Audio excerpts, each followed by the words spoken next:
Здравейте, скъпи зрители! Тук сме в Портокал, Оранж, и сме с Сяна и Пола и пиеме мляко с какао. Вижте хубавите жълти чашки. Сега да снимаме Сяна и Пола. Ето е Сяна, Пола. Кажете нещо. Да, стоим в Портокал. Да, сами. Да сме само трите. Да, най-накрая да се поговорим за така. Впрочем, ми изкусвам преди малко звъня, кажи какво ти разправя. Но фитнес ходи съм. Долу, шеко.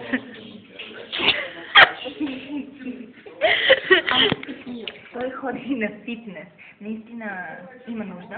Сега да видим кой друг е с нас в кафенето.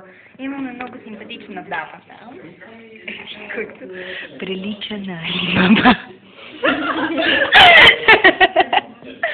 И тази, тя наистина има голяма нужда от не фризьора, а вграждане на коса. Сега, да се снимаме трите. Какво мислите за мен? Сега да се видим. Да. Ние сме с Пола, Сяна и ние с Сяна и Пола. Да.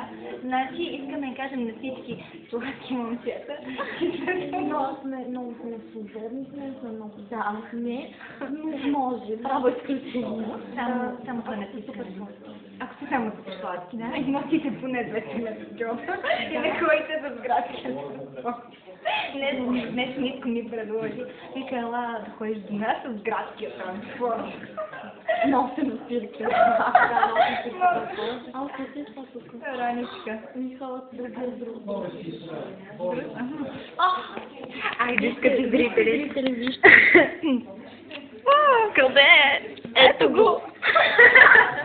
Значи, целувки и ще видим някой друг път, когато сте свободни.